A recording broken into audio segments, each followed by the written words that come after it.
పంతులు గారు ఐడియా అన్నారు, ఈ బండి ఏమిటి? రండి రండి చెబుతాను. మన మొబైల్ శోభనం ఐడియా ఎలా ఉంది? బాగుంది బాగుంది. ఐడియా బాగానే ఉంది, కానీ అల్లుడు గారు ఏ తుప్పల్లో ఉంటారో ఏ బురదగుంట్లో ఉంటారో మనకు ఎలా తెలుస్తుంది? మీరేమీ బాధపడకండి. అల్లుడు గారు మన శోభనం సెటప్ చూస్తే దిమ్మ తిరిగి బొమ్మ కనపడుతుంది. బొమ్మ కనిపించడం కాదు, నా పొత్తడి బొమ్మ కనిపించాలి. లేదంటే నీ గుండుకాయని గుండు చూస్తే పొడిచేస్తాం జాగ్రత్త. అయ్యా మాటలతో కాలయాపన చేయకండి. ఇన్స్టాంట్ కాఫీ లాగా ఇన్స్టాంట్ శోభనం. అల్లుడు గారు ఎక్కడ కనపడితే అక్కడ వ్యాన్లోకి తోసేయండి. మిగతా విషయం అమ్మాయి చూసుకుంటుంది. శోభనం క్షణాల్లో జరిగిపోవాలి. బయలుదేరండి. ఆగయ్య పంతులు. మళ్ళీ ఏమైంది? ఏం లేదయ్యా, ఎందుకో నా ఎడంకన్ను అదురుతోందయ్యా. దాని అర్థం ఏంటంటావు? అయ్యా మగవాడికి ఏ కన్ను అదిరినా అదృష్టమే. అదేమిటి పంతులు గారు, ఆడవాళ్ళకి ఎడమ కన్ను మగవాళ్ళకి కుడి కన్ను అదిరితే మంచిది అంటారు కదా, మీరేమో ఏ కన్ను అదిరినా పర్వాలేదు శాస్త్రం. అమ్మా ఇప్పుడు ఇవన్నీ చర్చించడానికి సమయమా? అవతల శోభనానికి వేళ అవుతోంది. తమగా అల్లుడు గారిని లోపలికి తొయ్యాలి. ఎందుకే నా పొత్తడి బొమ్మ ఏది? ఇదిగా ఇదిగా రావమ్మ మహాలక్ష్మి రావమ్మ. నాన్న నాన్న ఒకసారి నా శోభనం గది చూడొచ్చా? ఏమిటమ్మా చూసేది? శోభనం గది శోభనం గదిలా ఉంటుంది, చూసుకోవాలా? నా పొత్తడి బొమ్మ శోభనంగా చూస్తానంటే నువ్వెవడు ఆపడానికి? దామ్మ చూద్దు గాని. అలాగే శోభనం గది నా చావు వచ్చింది.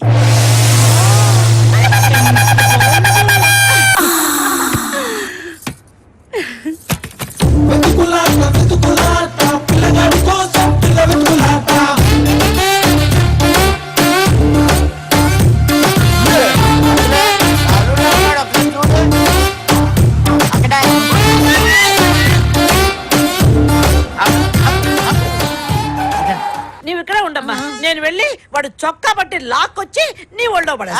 చొక్కా పట్టుకోవడం కాదు, అవసరమైతే జుట్టు పట్టుకుని లాక్కొచ్చాయి. అలాగలగలగే జుట్టు పట్టుకొని లాక్కొచ్చేస్తా.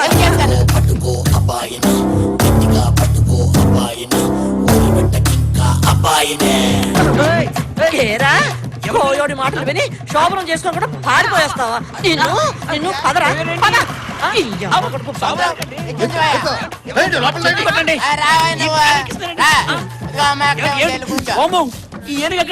ఏటండి ఏటి ఇలా కూర్చుండిపోయావు? ఎవడేమో వాళ్ళు బాయ్, నేను మీ ఎల్లుండి కాదు బాబోయ్, నేను మీ కొడుకును కాదు తల్లో, నేను వదిలేండి బాబోయ్ బాబోయ్ వదిలేండి బాబోయ్.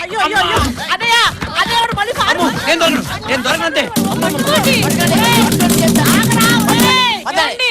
ఆగండి, నేను పరిగెత్తలేను. అమ్మని అమ్మ రేయ్, ఇప్పుడు తప్పించుకున్నావు బాగానే ఉంది.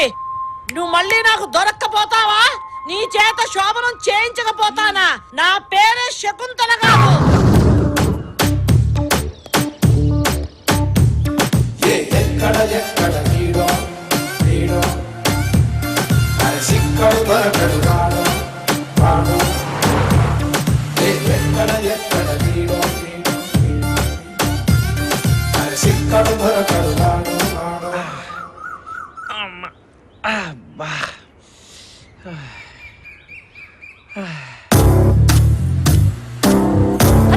అదిగో ఆయనే.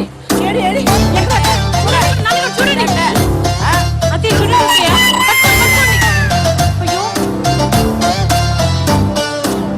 అమ్మో దొరికాడు దొరికాడు కనిపించాడు. వాడే వాడే వాడే నా కొడుకు. దొరికాడు దొరికాడు. ఆడేనా? వాడే. మా ఆయన ఎంత బాగా గుర్తుపట్టాడు. లేదా కోడలా ఎంచక్కా గుర్తు పెట్టుకున్నావమ్మా. కార్యం జరగకుండానే గుర్తుపట్టావంటే ఇక ఆ శోభనం కాస్త అయిపోతే నీ పట్టే పట్టు. మరేటనుకుంటున్నావు? నా కూతురు అంటే అల్లుడిది వీక్ బాడీ కదా, అందుకని టపేమని గుర్తుపెట్టి. సరే అన్నయ్య గారు.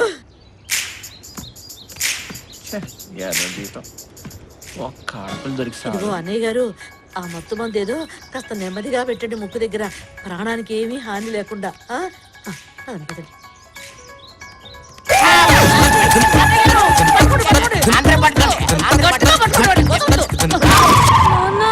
మూర్చిపోయారు.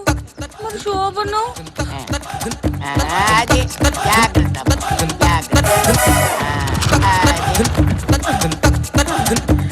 అమ్మయ్యా ఓ పని అయిపోయింది.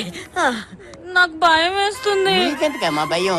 మేమంతా ఉన్నాం కదా, నువ్వు వెళ్ళు. నీకేం భయం లేదు, నీ పట్టు చూపించాలి. ఎక్కు ఎక్కు. అది అది